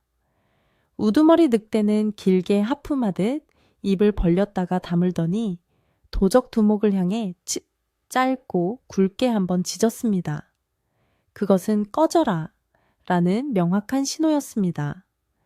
목숨을 건진 도적 두목과 부하들은 연화에게 절을 하듯 넙죽 엎드렸다가 늑대들이 길을 터주자마자 뒤도 돌아보지 않고 산 아래로 내달리기 시작했습니다. 그들의 뒷모습은 폐잔병보다 더 비참하고 초라해 보였습니다. 도적들이 모두 사라지고 난 뒤 마당에는 다시 고요가 찾아왔습니다. 하지만 긴장이 풀린 탓인지 연화는 다리에 힘이 풀려 주저앉고 말았습니다. 박포수가 달려와 딸을 부축하려 할 때 우두머리 늑대가 먼저 다가와 연화의 곁에 털썩 주저앉았습니다. 그러고는 커다란 머리를 연화의 무릎 위에 조심스럽게 올려놓았습니다. 마치 10년 전 박포수가 어미 늑대에게 베풀었던 따뜻한 마음을 이제는 다 자란 딸에게 돌려주겠다는 듯 늑대의 처는 뜨겁고 뭉클했습니다. 나머지 늑대들도 경계를 풀고 마당 곳곳에 편안하게 자리를 잡거나 서로의 털을 골라주며 휴식을 취했습니다. 그 모습은 마치 오랫동안 헤어졌던 가족들이 명절날 한자리에 모인 풍경처럼 기이하고도 평화로웠습니다. 박포수는 그제야 총을 내려놓고 바닥에 털썩 앉았습니다. 긴장이 일시에 풀리면서 온몸에 땀이 비오듯 쏟아졌습니다. 그는 밤하늘을 올려다보았습니다. 구름에 가려졌던 달이 다시 환하게 얼굴을 내밀고 은빛 달빛이 마당을 가득 채운 늑대들과 자신의 딸을 비추고 있었습니다. 고맙다. 정말 고맙다. 박포수는 혼잣말처럼 중얼거렸습니다. 10년 전에 작은 선행이 이렇게 큰 보답으로 돌아올 줄은 꿈에도 몰랐습니다. 그는 이제야 알 것 같았습니다. 자신이 산을 지킨 것이 아니라 산이 자신을 지켜주고 있었다는 것을 말입니다. 그날 밤 박포수의 집 마당은 늑대들의 쉼터가 되었습니다. 도적들이 버리고 간 횃불의 잔해에는 꺼져가고 있었지만 사람과 짐승 사이에 흐르는 신뢰와 유대의 온기는 그 어느 불꽃보다 뜨겁게 타오르고 있었습니다. 연화는 무릎에 기댄 우두머리 늑대의 머리를 쓰다듬으며 무서웠던 기억 대신 신비롭고 따뜻한 이 순간을 가슴 깊이 새겼습니다. 산바람은 더 이상 날카롭지 않았고 숲은 다시금 평온한 숨소리를 내쉬기 시작했습니다. 하지만 아직 밤은 다 지나지 않았고 날이 밝으면 마을 사람들에게 이 놀라운 일을 어떻게 설명해야 할지 그리고 늑대들과의 작별은 어떻게 해야 할지 생각해야 했습니다. 박포수는 부엌으로 들어가 남은 밥과 고기를 모두 꺼내왔습니다. 비록 넉넉지는 않았지만 자신의 생명을 구해준 은인들에게 대접할 수 있는 최선이었습니다. 그가 먹이를 마당에 놓아주자 늑대들은 질서 정연하게 다가와 배를 채웠습니다. 우두머리 늑대는 연화의 곁을 떠나지 않고 박포수가 주는 고기 한 점을 받아먹으며 깊은 눈으로 그를 바라보았습니다. 그 눈빛 속에는 이제 안심하세요. 우리가 있으니까요. 라는 무언의 메시지가 담겨 있는 듯 했습니다. 그렇게 기이하고도 아름다운 밤 박포수의 집은 세상에서 가장 안전한 요새가 되어 깊은 밤을 지나고 있었습니다. 새벽의 푸르스름한 기운이 밤새 세상을 덮고 있던 어둠을 조금씩 밀어내기 시작할 무렵 치열했던 밤의 열기도 서서히 식어가고 있었습니다. 동쪽 하늘, 산마루의 붉은 띠가 가늘게 그려지자 마당을 가득 메우고 있던 늑대 무리들이 하나둘 자리에서 일어나 몸을 털기 시작했습니다. 그들의 움직임은 소리 없이 조용했고 마치 약속이라도 한 듯 일사불란하게 숲으로 돌아갈 채비를 서둘렀습니다. 밤새도록 박포수의 집을 지키던 그들의 임무가 끝났음을, 그리고 이제는 인간들의 세상에 자리를 비켜주어야 할 시간임을 본능적으로 알고 있는 듯했습니다. 차가운 새벽 공기 속에서 늑대들의 입김이 하얗게 피어올랐고 그 모습은 신비로운 산신령의 군대처럼 보였습니다. 우두머리 늑대는 마지막으로 연화에게 다가와 젖은 코로 그녀의 손등을 가만히 쿡 찔렀습니다. 그것은 작별의 인사였고 동시에 언제 어디서든 지켜보고 있겠다는 묵직한 약속이기도 했습니다. 연화는 아쉬움과 고마움이 뒤섞인 눈빛으로 늑대의 목을 끌어안으며 뺨을 비비었고 거친 털의 감촉을 잊지 않으려는 듯 한참을 그렇게 머물렀습니다. 고마워요. 정말 고마워요. 부디 조심히 가세요. 연화의 속삭임에 우두머리 늑대는 짧게 꼬리를 흔든 뒤 미련 없이 몸을 돌려 무리를 이끌고 안개 낀 숲속으로 사라져갔습니다. 수백 마리의 늑대가 숲으로 스며들듯 사라지는 광경은 마치 꿈결처럼 몽환적이었고 마당에는 그들이 남긴 수많은 발자국만이 지난밤의 일이 환상이 아니었음을 증명하고 있었습니다. 늑대들이 떠나고 난 뒤 박포수의 집에는 다시금 고요가 찾아왔지만 그것은 전날 밤의 공포 섞인 적막과는 전혀 다른 평온한 침묵이었습니다. 박포수는 툇마루에 걸터앉아 떠오르는 해를 바라보며 긴 담뱃대에 불을 붙였습니다. 후! 하고 내뿜는 연기 사이로 지난밤의 긴장과 피로가 함께 날아가는 듯했습니다. 그는 살아있다는 것의 소중함과 자연이 베푼 기적 같은 은혜에 다시 한번 감사의 마음을 되새겼습니다. 연화는 부엌으로 들어가 밤새 놀란 가슴을 진정시키려 숭늉을 끓이기 시작했고 구수한 숭늉 냄새가 마당에 퍼지자 비로소 일상의 아침이 돌아왔음을 실감할 수 있었습니다. 찢겨진 옷자락과 마당에 흩어진 도적들의 칼부림 흔적만이 밤새 무슨 일이 있었는지를 묵묵히 보여주고 있었습니다. 그때 산 아래쪽에서 웅성거리는 사람들의 소리와 함께 다급한 발자국 소리가 들려오기 시작했습니다. 박포수 연화야 살아있느냐?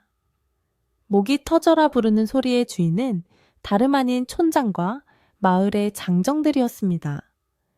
그들은 밤새 산 위쪽에서 들려오는 늑대 울음소리와 비명소리, 그리고 총성의 잠을 이루지 못하고 뜬 눈으로 밤을 지새웠던 것입니다.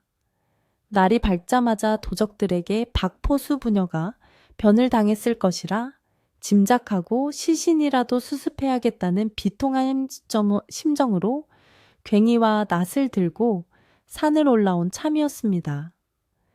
그들의 얼굴은 공포와 슬픔으로 일그러져 있었고 옷은 이슬에 젖어 축축하게 늘어져 있었습니다. 박포수는 담뱃대를 털고 대문 밖으로 천천히 걸어 나갔습니다. 촌장님, 저 여기 있습니다. 살아 있습니다. 박포수의 덤덤한 목소리가 들리자 헐레벌떡 뛰어오던 마을 사람들은 귀신이라도 본 듯 그 자리에 우뚝 멈춰 섰습니다. 촌장은 믿기지 않는다는 듯 눈을 비비며 박포수의 얼굴과 팔다리를 훑어보았습니다. 아니, 자네 정말 박포수가 맞는가? 다친 데는 없고 그 흉악한 도적대가 들이닥쳤다고 들었는데 어찌 멀쩡한 것인가? 촌장의 목소리는 떨리고 있었고 뒤따르던 장정들도 입을 다물지 못한 채 멍하니 박포수와 그 뒤로 보이는 멀쩡한 집을 바라보았습니다. 다친 곳 하나 없이 무사합니다. 연화도 방 안에서 숭늉을 끓이고 있고요. 박포수가 빙그레 웃으며 대답하자 그제야 긴장이 풀린 마을 사람들 사이에서 안도의 한숨과 탄성이 터져 나왔습니다. 아이고, 천지신명께서 도우셨구나. 정말 다행이다. 다행이야. 몇몇 아낙네들은 주저앉아 엉엉 울음을 터뜨리기도 했습니다. 사람들은 박포수를 얼싸안으며 등을 두드렸고 살아 돌아온 영웅을 맞이하듯 기뻐했습니다. 하지만 그들의 눈에는 여전히 의문이 가득했습니다. 수십 명의 무장한 도적대를 늙은 포수 혼자서 어떻게 물리쳤는지, 그리고 밤새 산을 올리던 그 짐승의 울음소리는 무엇이었는지 도무지 짐작이 가지 않았기 때문입니다. 박포수는 사람들을 마당으로 불러 모았습니다. 마당에 들어선 마을 사람들은 바닥에 어지럽게 널려있는 도적들의 칼과 몽둥이, 그리고 여기저기 패인 땅을 보며 혀를 내둘렀습니다. 그리고 무엇보다 그들의 시선을 사로잡은 것은 마당 전체를 뒤덮고 있는 거대한 짐승의 발자국들이었습니다. 이게 다 무슨 발자국인가? 호랑이도 아니고 개도 아니고. 한 젊은이가 발자국을 손으로 짚어보며 놀라워했습니다. 박포수는 사람들을 마루에 앉히고 연하가 내온 따뜻한 숭늉을 한 4발씩 돌린 뒤 지난밤에 있었던 일을 차근차근 이야기하기 시작했습니다. 10년 전 눈 덮인 산에서 만삭의 어미 늑대를 살려준 이야기부터 어젯밤 그 핏줄들이 떼를 지어 몰려와 도적들을 물리쳐준 이야기까지 하나도 빠짐없이 들려주었습니다. 이야기를 듣는 마을 사람들의 표정은 시시각각 변했습니다. 처음에는 믿을 수 없다는 듯 고개를 갸웃거리다가 도적들이 늑대들에게 포위되어 혼비백산 달아났다는 대목에서는 통쾌함에 박수를 치기도 했고, 마지막에 늑대들이 조용히 떠나갔다는 부분에서는 숙연해져서 눈시울을 붉히기도 했습니다. 세상에 짐승이 사람보다 낫다는 말이 빈말이 아니었구먼. 은혜를 잊지 않고 10년 만에 갚다니. 촌장은 감탄을 금치 못하며 무릎을 쳤습니다. 마을 사람들은 박포수의 덕이 하늘에 닿아 산신령인 늑대를 보내 도운 것이라며 입을 모아 칭송했습니다. 이 이야기는 삽시간에 전설이 되어 사람들의 가슴 속에 깊이 박혔습니다. 그나저나 그 도적놈들은 다 어디로 갔을까? 다시 돌아오지는 않겠지. 하나나기 걱정스러운 듯 묻자 박포수는 단호하게 고개를 저었습니다. 놈들은 늑대들에게 혼이 나고 간담이 서늘해져서 다시는 이 산 근처에도 얼씬하지 못할 겁니다. 아마 밤마다 악몽에 시달리며 산을 쳐다보지도 못하겠지요. 박포수의 확신에 찬 말에 사람들은 비로소 마음을 완전히 놓을 수 있었습니다. 도적들이 늑대 귀신이 나온다는 소문을 퍼뜨릴 테니 오히려 이 마을은 세상에서 가장 안전한 곳이 된 셈이었습니다. 공포의 대상이었던 도적대가 물러갔다는 사실에 마을 전체에 드리워졌던 먹구름이 걷히고 밝은 햇살이 비치는 듯 했습니다. 긴장이 풀리자 사람들은 배가 고파지기 시작했습니다.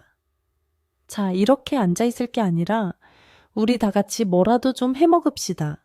박포순애가 무사한 것도 또 축하하고 도적놈들 물러간 것도 또 축하해야지. 촌장이 호탕하게 제안하자 모두가 환호했습니다. 마을 사람들은 각자 집에서 가져온 음식 재료들을 꺼내놓기 시작했습니다.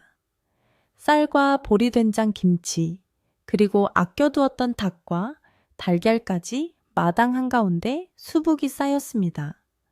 슬픈 장례식이 될 줄 알고 준비해왔던 음식들이 이제는 기쁨의 잔치 음식이 되어 사람들의 손을 거치게 된 것입니다. 마당은 순식간에 잔치집 분위기로 바뀌었습니다. 아낙네들은 부엌을 차지하고 솥을 걸어 밥을 짓고 국을 끓여버렸으며 장정들은 마당에 흩어진 도적들의 무기를 수거하여 멀리 대다 버리고 무너진 울타리를 튼튼하게 다시 세우기 시작했습니다. 연화도 소매를 걷어붙이고 안악들 틈에 끼어 전을 붙이고 나무를 묻혔습니다. 그녀의 얼굴에서는 지난밤의 공포는 찾아볼 수 없었고 이웃들과 어울려 웃고 떠드는 활기찬 모습만이 남아 있었습니다. 연하야, 너 참 대단하다. 그 무서운 늑대들 앞에서도 기죽지 않았다며 동네 처녀들이 호기심 어린 눈으로 물으면 연하는 수줍게 웃으며 늑대들이 전혀 무섭지 않았어. 오히려 오래된 친구 같았는걸 이라고 대답했습니다. 점심때가 되자 마당에는 멍석이 깔리고 푸짐한 상이 차려졌습니다. 갓 지은 하얀 쌀밥에 구수한 된장국 노릇노릇하게 구운 전과 매콤한 김치가 입맛을 돋우었습니다. 촌장은 박포수에게 막걸리 한 사발을 가득 따라주며 건배를 제의했습니다. 자, 우리 마을의 자랑인 박포수와 효녀 연화를 위하여, 그리고 우리를 지켜준 산신령님과 의리 있는 늑대들을 위하여 사람들의 힘찬 함성이 산골짜기에 메아리 쳤습니다. 모두가 한마음이 되어 음식을 나누어 먹는 그 시간만큼은 세상 어떤 부자도 부럽지 않은 행복한 순간이었습니다. 식사를 하며 사람들은 지난밤의 무용담을 다시금 되새김질했습니다. 그 도적 두목놈 늑대가 덮치니까 오줌을 지렸다지 꼴 좋다. 박포수 총소리에 놈들이 낙엽처럼 쓰러졌다면서 이야기는 살이 붙고 과장되어 더욱 흥미진진해졌고 마당은 웃음소리로 떠나갈 듯했습니다. 박포수는 그 모습을 흐뭇하게 바라보며 이웃 간의 정이라는 것이 얼마나 소중한지 새삼 깨달았습니다. 혼자 산에 살면서 외로움에 익숙해져 있었지만 위기의 순간에 달려와준 이웃들이 있었기에 지금의 이 평화가 더욱 값지게 느껴졌습니다. 어느새 해는 중천을 넘어 서쪽으로 기울기 시작했습니다. 배불리 먹고 마신 마을 사람들은 하나둘씩 뒷정리를 도왔습니다. 마당은 언제 난리가 났었냐는 듯 말끔하게 치워졌고 울타리는 전보다 더 튼튼하게 보수되었습니다. 박포수 이제 걱정 말고 푹 쉬게나. 우리도 당분간은 조를 짜서 마을 입구를 지킬 테니 안심하고. 촌장과 마을 사람들은 박포수와 연화에게 작별 인사를 건네며 산을 내려가기 시작했습니다. 내려가는 그들의 뒷모습은 올라올 때의 무거움과는 달리 한결 가볍고 경쾌해 보였습니다. 멀어지는 이웃들을 향해 박포수와 연화는 손이 보이지 않을 정도로 오랫동안 손을 흔들었습니다. 사람들이 모두 떠나고 다시 둘만 남은 집 박포수는 연화를 데리고 집 뒤편에 있는 오래된 고목나무 아래로 갔습니다. 그곳은 박포수가 평소 산신령에게 기도를 올리던 작은 제단이 있는 곳이었습니다. 박포수는 정화수 한 그릇을 떠놓고 정중하게 절을 올렸습니다. 산신령님, 그리고 늑대 친구들아, 이 미천한 분녀를 살려주셔서 감사합니다. 앞으로도 착하게 살며 이 은혜 잊지 않겠습니다. 연화도 아버지 옆에 나란히 엎드려 진심 어린 기도를 올렸습니다. 바람이 나뭇가지를 흔들며 쏴 소리를 냈는데 마치 늑대들이 잘 살거라 하고 대답해주는 것만 같았습니다. 집으로 돌아온 부녀는 마루에 앉아지는 노을을 바라보았습니다. 붉게 물든 하늘 아래 산 능선이 굽이굽이 펼쳐져 있었고 그 너머 어딘가에 있을 늑대들을 생각하니 가슴이 따뜻해졌습니다. 아버지, 저 늑대들이 또 올까요? 연화가 묻자 박포수는 인자한 미소를 지으며 대답했습니다. 글쎄다. 하지만 녀석들은 보이지 않는 곳에서도 늘 우리를 지켜줄 게다. 마음으로 이어진 인연은 쉬이 끊어지는 법이 아니거든. 아버지의 말에 연화는 고개를 끄덕이며 아버지의 어깨에 머리를 기대었습니다. 그날 저녁 박포수와 연화는 일찍 잠자리에 들 준비를 했습니다. 어젯밤에는 뜬 눈으로 공포에 떨며 밤을 지새웠지만 오늘 밤은 세상에서 가장 편안한 잠을 잘 수 있을 것 같았습니다. 문풍지 우는 소리조차 자장가처럼 들려왔고 아랫목은 따뜻하게 데워져 있었습니다.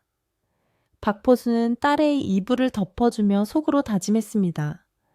남은 생은 덤으로 얻은 것이니 더 많이 베풀고 더 많이 사랑하며 살겠노라고. 그리고 언젠가 다시 그 늑대들을 만나게 된다면 그때는 더 맛있는 고기를 대접하겠노라고. 평화가 돌아온 산골 마을의 밤은 깊어갔고 달빛은 박포수의 작은 초가집을 은은하게 비추고 있었습니다. 이제 더 이상 늑대의 울음소리는 들리지 않았지만 그들이 남기고 간 의리와 사랑의 이야기는 바람을 타고 마을 곳곳으로 그리고 사람들의 꿈속으로 스며들고 있었습니다. 모든 것이 제자리로 돌아왔고 내일은 또 다른 평범하고 행복한 하루가 시작될 것입니다. 도적들이 물러가고 늑대들의 신비로운 호의 속에 밤을 보낸 그날 이후 박포수의 집과 산골 마을에는 예전보다 더 깊고 평화로운 기운이 감돌기 시작했습니다. 계절은 어김없이 바뀌어 산천초목이 푸르름을 더해갔고 흉흉했던 소문 대신 박포수와 의리 있는 늑대들에 대한 이야기가 전설처럼 사람들의 입에서 입으로 전해졌습니다.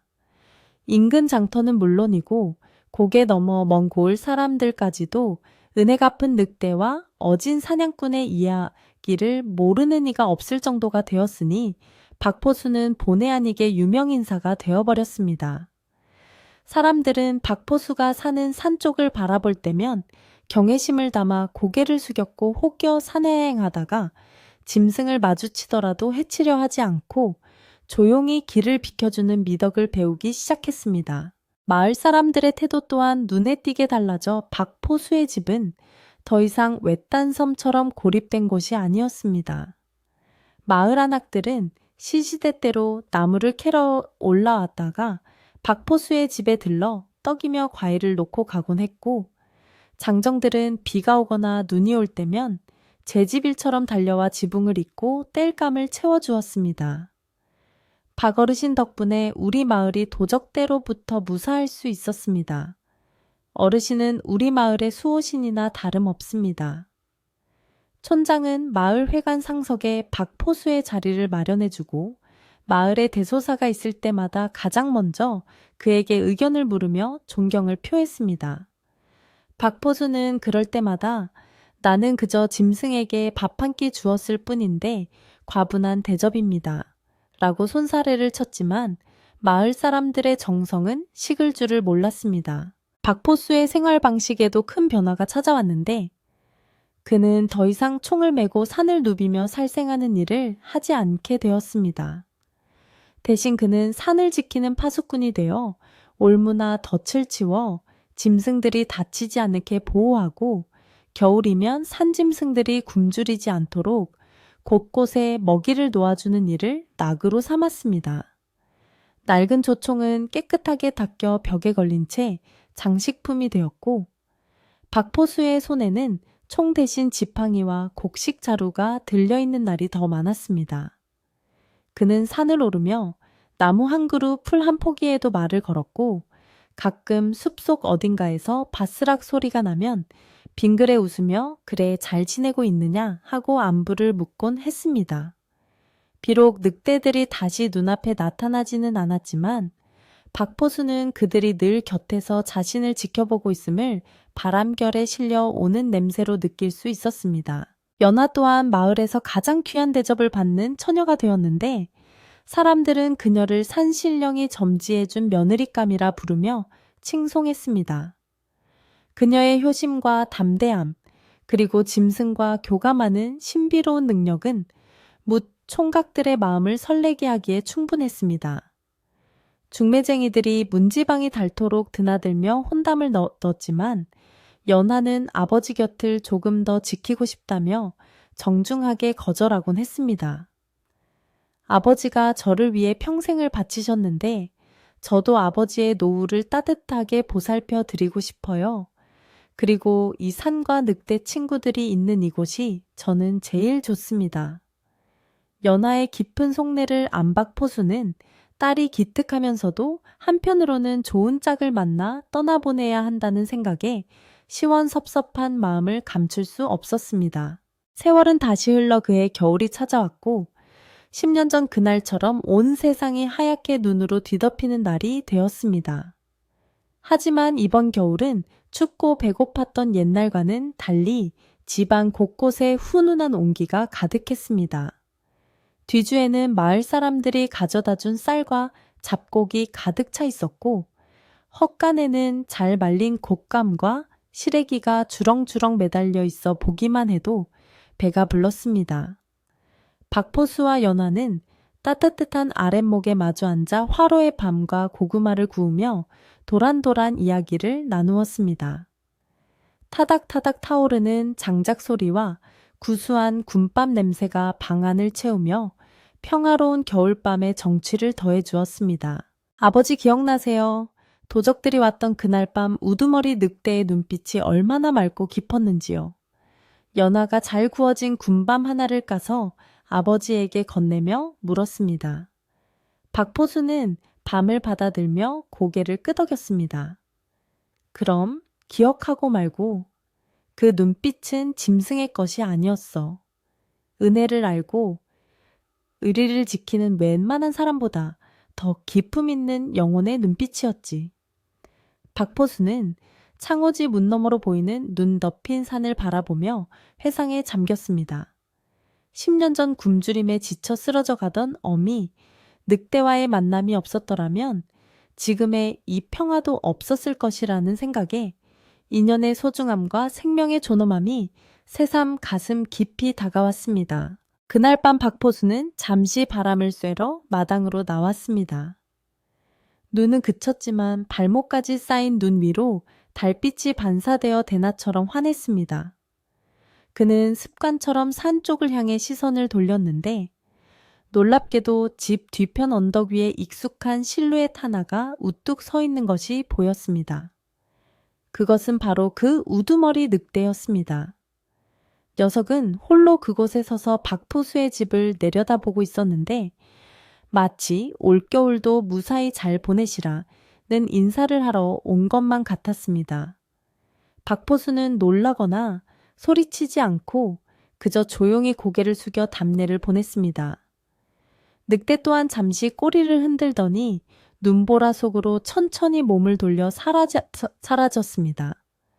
그것은 말 한마디 없어도 통하는 사나이들만의 묵직한 작별 인사와도 같았습니다. 다음날 아침 연화가 마당에 나갔다가 깜짝 놀라 아버지를 불렀습니다. 아버지, 이것 좀 보세요. 연화가 가리킨 곳에는 멧돼지 뒷다리 하나가 덩그러니 놓여 있었습니다. 늑대들이 밤새 사냥한 것을 박포수 부녀에게 선물로 두고 간 것이었습니다. 박포수는 허허 웃으며 녀석들, 자기들 먹을 것도 부족할 텐데 우리까지 챙기는구나. 이 고기는 우리만 먹을 게 아니라 마을 사람들과 나누어 먹어야겠다. 라고 말했습니다. 그날 저녁 박포수는 멧돼지 고기를 푹 삶아 동네 잔치를 벌였고 마을 사람들은 늑대가 준 고기를 먹으면 무병장수한다며 앞다투어 모여들어 즐거운 시간을 보냈습니다.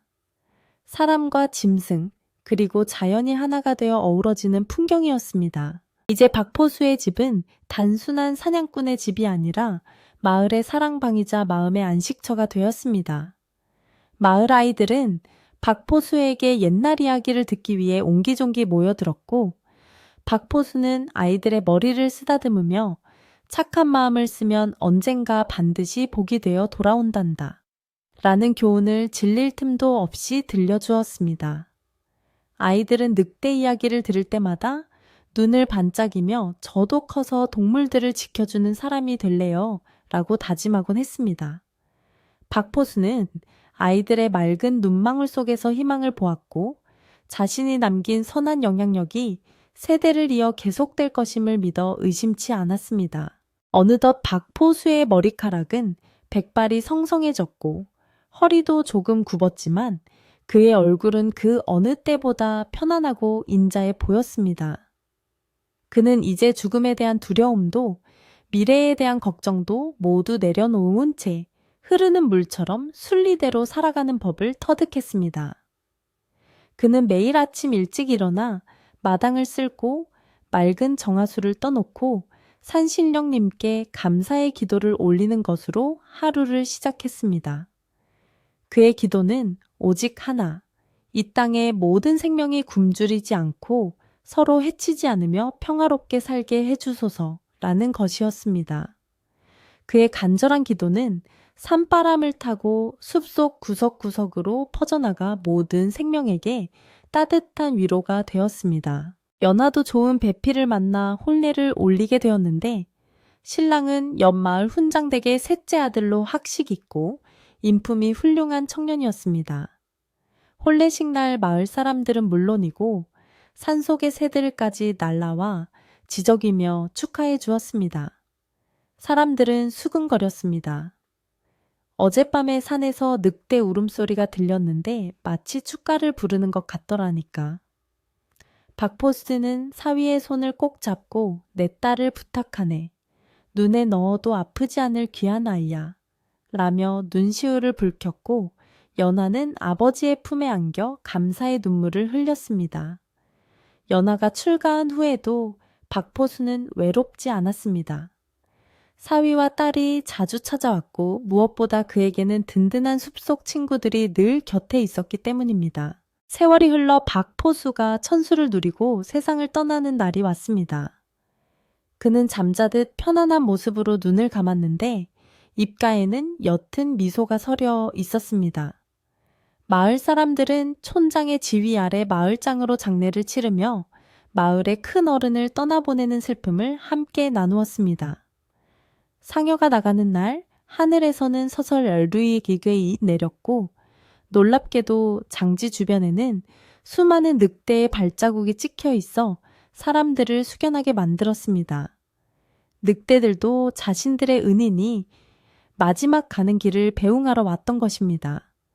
사람들은 박포수가 죽어서 산신령이 되었다고 믿으며 그의 무덤께 작은 돌탑을 쌓아 추모했습니다. 박포수가 떠난 뒤에도 그가 살던 집은 허물어지지 않고 보존되었고 마을 사람들은 그곳을 은혜 갚은 늑대의 집이라 부르며 소중히 관리했습니다. 봄이면 진달래가 흐드러지게 피고 가을이면 단풍이 곱게 물드는 그 집은 지나가는 나그네들에게 쉼터가 되어 주었고 힘든 삶에 지친 사람들에게는 희망의 증거가 되었습니다. 사람들은 힘들 때마다 박포수의 이야기를 떠올리며 아무리 어렵고 험한 세상이라도 진심은 통하고 선행은 보답받는다는 믿음을 잃지 않았습니다. 그렇게 이야기는 세월을 넘어 영원한 생명을 얻게 되었습니다. 이야기를 마치며 창밖을 보니 어느새 밤이 깊어 달이 중천에 떠 있습니다. 오늘 들려드린 박포수와 늑대의 이야기 어떠셨는지요? 세상이 각박하다고들 하지만 그래도 아직 우리 곁에는 보이지 않는 곳에서 서로를 지켜주는 따뜻한 마음들이 존재한다는 사실을 잊지 마시기 바랍니다. 오늘 밤은 여러분의 꿈속에도 든든한 수호신이 찾아와 무서운 꿈은 쫓아내고 포근하고 행복한 꿈만 꿀 수 있도록 지켜주기를 바랍니다. 차가운 바람이 부는 겨울밤이지만 마음만은 따뜻한 아랫목처럼 훈훈하시기를 바랍니다. 이불 꼭 덮으시고 걱정일랑은 모두 저 산 너머로 던져버리세요. 박포수와 연화 그리고 늑대들이 살았던 그 아름다운 숲속 마을의 평화가 여러분의 잠자리에도 깃들 것입니다. 내일 아침에는 더 밝고 희망찬 태양이 떠오를 테니 이제 그만 편안하게 눈을 감으세요. 자, 이제 등잔불을 끄고 조용히 물러가겠습니다. 모두들 안녕히 주무십시오.